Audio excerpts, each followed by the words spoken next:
Life coach Jessica has some tips to help you out, especially when it comes to setting boundaries. Good morning, my friend. Welcome back to Hometown Living. Good morning. Thank you. So I'm so excited to talk about this because this is something I'm not good at. I'm not good at setting boundaries. So tell us about healthy boundaries, not healthy boundaries, and how do we set them?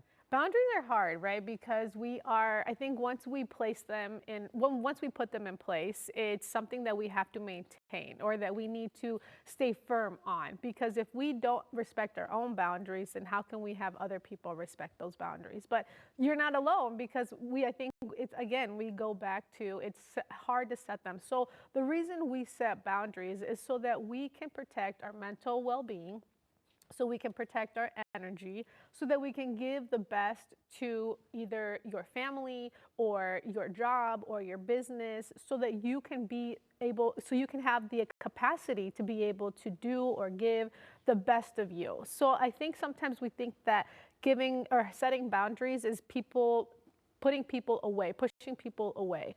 And it's really a bridge between letting people know what you can do, what you can give, and not overworking yourself or overextending yourself to make sure you please that person, or to make sure that you don't feel guilty for saying no or setting those boundaries with them. So that was my question. How do you set a boundary and make it that I'm not being selfish?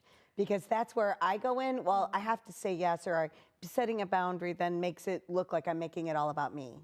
And that's the part where we choose ourselves. That's where we have to validate why we're putting that boundary in place. That is where we choose to love ourselves through that and know that if you want to give this person or you want to give your coworker, your children these boundaries, it's to be able so that you can do it with more love, so you can do it with more compassion, so you can do it with more joy rather than I have to do this. Yes. Because then the resentment builds up. If you don't set those boundaries, if you don't put them in place and you continue to give and give and give, the resentment continues to build up. And then you're just at a place where you don't want to do those things, or you feel like you have to because of the guilt that comes with it, instead of saying, here's what I can do, here's where I can help you, here's how much I can give. It allows you to have the capacity to do it, like I said, with just more intention, with more purpose, with more joy, rather than forcing yourself and overextending yourself.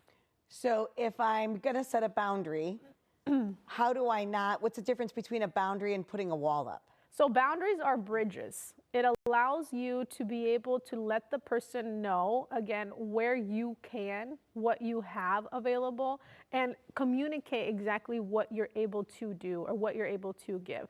Bridges are helpful, or walls then push that person out. So if that person continues to, you set the boundary and that person continues to cross it, and continues to cross it, that's when it becomes a wall. Okay. That's when you have to learn to say, okay, now I need to remove this person.